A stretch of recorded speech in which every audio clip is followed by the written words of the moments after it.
Hello, this is Patrick with another quick walkthrough video demonstrating the steps necessary to assess charges, record payments, and print receipts in TIPWeb-IT.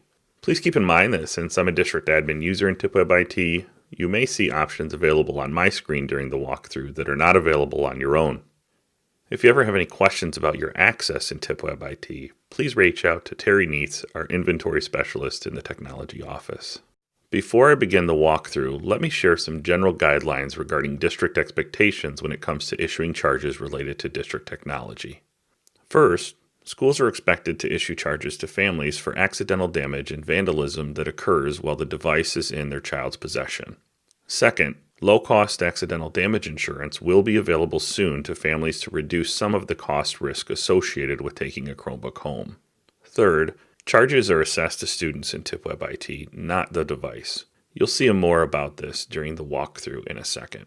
4. Having an outstanding charge should never be cause for a student to lose access to an assigned device. Building principals are encouraged to develop logical consequences for frequent or malicious damage to protect district assets while ensuring students stay connected to the necessary district technology to complete schoolwork. For this walkthrough, I am logged into Western Middle School, but the platform should look the same for any school in our district. Let's start our walkthrough by talking about charges that are assessed to students automatically during collection.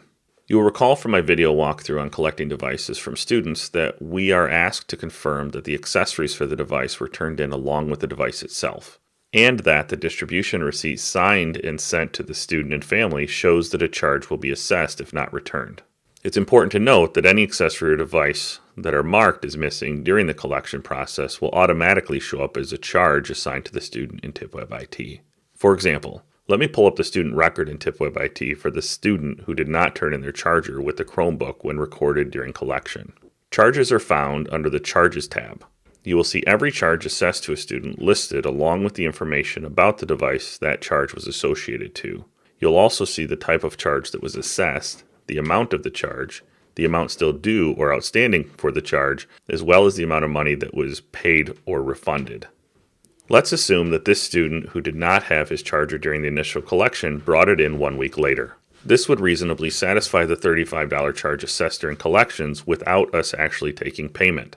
To do this, we start by clicking the New Charge Payment icon in the Actions column associated with the charge we are satisfying for the student.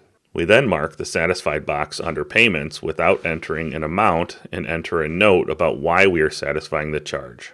In this case, I think it'd be important to document that the student returned the accessory to reduce ambiguity regarding why I satisfied this charge. At any time, you can click the Receipt icon in the Actions menu in the same row as the associated charge to print a full receipt showing charges assessed, amount paid, and amount due.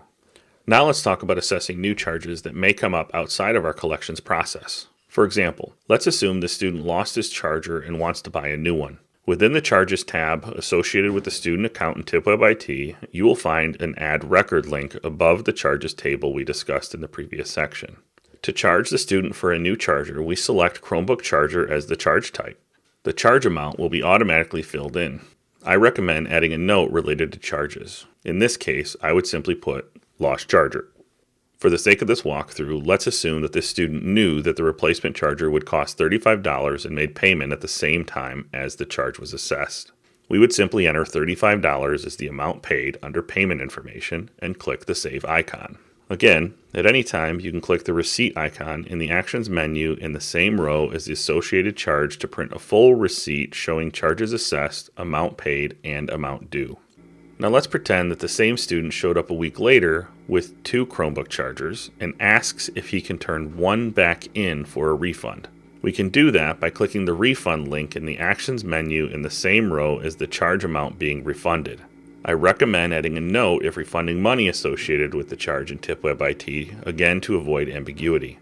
In this case, I would simply write that the student returned the charger and click the Save icon to record the refund. There may be times when charges have to be assessed, but the charge type and amount is unknown to the building. This is understandable in cases where the device may be broken. The technology office will work on adding charge types and amounts for the most commonly seen repairs that may result in a charge. For example, broken screens and missing keys are frequently seen and will have standardized charges that schools can issue when sending devices in for repair. For other types of repairs, or at any time when the charge is unknown, when the office staff does not know what to charge, I recommend adding details and questions to the Get Help ticket before sending the device in for repair. Our technicians and technology office staff will work together with buildings to determine the correct charge to assign to the student if necessary. This concludes our video walkthrough demonstrating how to assess charges, collect payments, and print charge reports in TIPWeb-IT. If you have any trouble during the implementation of TIPWeb-IT, please do not hesitate to reach out to me, Terry Neitz, or the support folks at Hay Software Solutions.